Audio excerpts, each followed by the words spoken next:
And the second vestment is the garment of the fool, which is the owl. Because remember when our Lord was brought before Herod,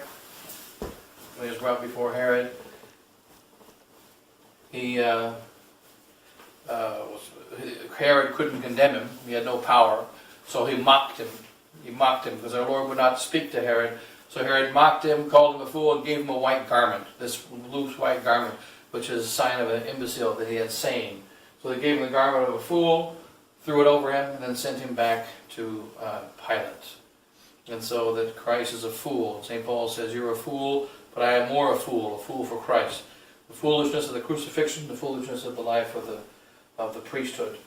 And then here, the next is the scourge. That's why it's got tassels on it, the cincture. And the scourging of our Lord. And of course the symbol for the virtue of purity. And the next vestment of our Lord, the scourging of the pillar. And after he's scourged, then he goes to the crucifixion. And then we have the first sacred priestly vestment, which is for the major orders. We take the vow of perpetual chastity when we become subdeacons. It's the maniple. And the maniple is the handcuffs, to which Christ was tied.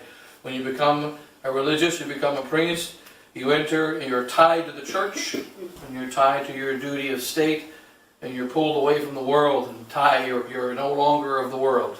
And so they have this, and also it's a reminder that the priest has to work. They threw this vestment away. The first vestment they threw away at Vatican II was this one. It's a symbol of the subdeacon wears this vestment. Sometimes you see a solemn high mass, you'll see a deacon and a subdeacon. And if the subdeacon doesn't have this, we call him the scrub sub. It means he's a seminarian. You have to be a seminarian to serve subdeacon, but he's not a subdeacon yet. So he can wear the dalmatic, he can wear the tunic, we call the tunic.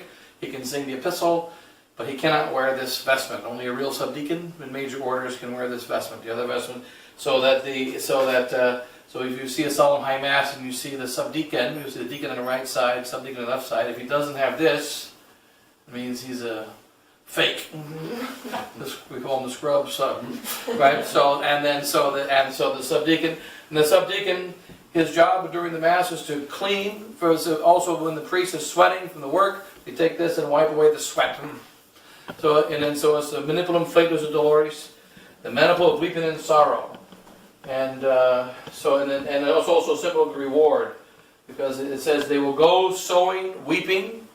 They will come back with their maniples, which means bundles.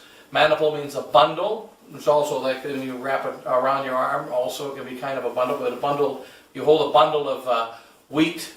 It's a maniple. So they will go out weeping and sowing. They will come back with their maniples rejoicing. And so this says, may we go out weeping and sowing, come back rejoicing with the maniples.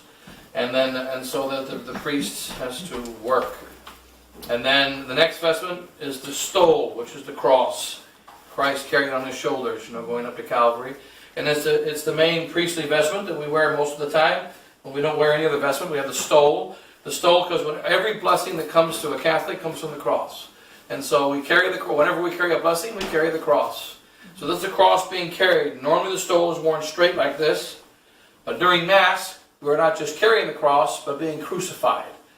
During the Mass, it's a crucifixion, not just the carrying of the cross. So therefore, during Mass, and only during Mass, we take the cross and put it in the form of a crucifix, like that. So when we're normally doing a blessing, it's like this. But during Mass, and only during Mass, go like that. A bishop does not do this. A bishop, he doesn't wear his stole like this, because he has the pectoral cross, and he's supposed to always be on the crucifix. So therefore, when the bishop says Mass, he puts the stole like that. Right? Because he's always supposed to be on the cross. He's supposed to already be a saint. He's supposed to always be nailed to the cross. And so that's why he has the pectoral cross. And because of that, he doesn't fold. But the priest is not yet in the fullness of the priesthood. He is not always nailed to the cross. Therefore, during the Mass, he folds. And that this is when he is on the crucifix. The bishop is supposed to be on the crucifix always. Not just during Mass. The priest is on the crucifix only during Mass. And then then the most sacred vestment, the chasuble, which is again, this is the crucifix. That's why it always has a cross on the back. And so this is the priest nailed to the cross. This only happens during the Mass, and it's also the sign of the charity of Christ. All the love of God comes through the crucifix. The original chasuble was a perfect circle, because the circle has no beginning and no end. It's got practical problems though when you wear a perfect circle. For instance, the priests always used the old chasubles or perfect circles, and of course it goes down beyond your hands, and you have to take it and pull it back. And then over time they started shortening the circle until it became the Roman chasuble. Right? And so by the 1500s the circle got to be like this. They call it the fiddleback. And so that the Gothic chasuble is a circle, but the circle, they just kept shortening the circle this way because of the practical problems.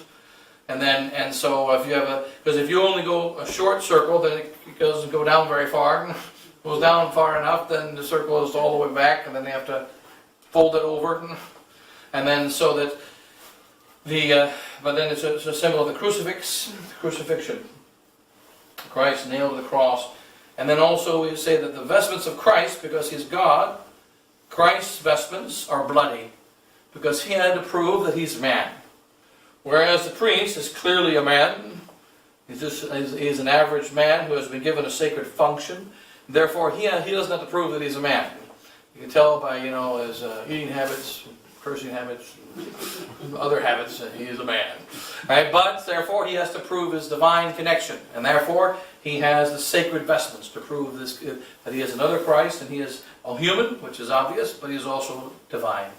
Christ is God, and after seeing all his miracles and the resurrection, we would not believe that he was really a man. We think it was just a chimera or something. So he had to prove that he's truly a man. The priest has to prove that he's truly another Christ. And so that's why the sacred vestments. And so and then this is, remember, if a woman must keep her head covered during the church, because the hair is the glory of the woman, and she should not show her glory before God. Whereas for a man, the hat, especially in olden days, nowadays nobody cares, the hat signifies his power. The hat signifies his glory. So if he's a king, he has a crown. If he's a police officer, he's got the police officer hat, and then remember the wigs that the judges used to wear. Every hat signifies the authority and work of a man. And since a man must humble himself before God, therefore he's required to remove his hat when he comes into the church. The glory of the woman is her hair, therefore she's required to cover it when she comes into the church. But the priest, however, is the boss in church. So the priest is in charge in church. Therefore, he wears the hat in church, and no one else does. No other man does. So that the king is not allowed to wear his crown, but the priest wears his biretta, which signifies it's a square hat on a round head, because we don't do things normal. Right? And so the four virtues: prudence, justice, temperance, fortitude. And again, it symbolizes the authority of the priest. And of course, the three theological virtues is the three things that actually happened practically, because it was just a square hat. And when you had to put it on, you had to grab onto the top of the hat, take it off, and it created an indentation. And then they went ahead and built up the indentation and made three, And then if there's a canon of the cathedral who has a special authority, he's allowed to have a fourth one. Right? But normally it's just the three, and then priest and bishop wear the hat, and it's a sign of jurisdiction. So we wear it when we walk in, wear it when we walk out, whenever we're sitting, theoretically when preaching, and also when hearing confessions. But it's not the custom to wear it all the time. But so whenever you're using, you see a picture of St. John Bosco hearing confessions, he has his biretta. So that so whenever using authority, in fact, you see one time he has a biretta but no stole. And sometimes when you see one of the pictures of him wearing, he is not wearing a stole, but he's wearing a biretta. So it's a signifying of the authority. So in any case, then of course it's removed during most of the Mass because of the fact that the priest is obviously adoring God. When he's dealing with the people, got the biretta. When he's dealing with God, he does not. So in any case, we'll go ahead and begin here.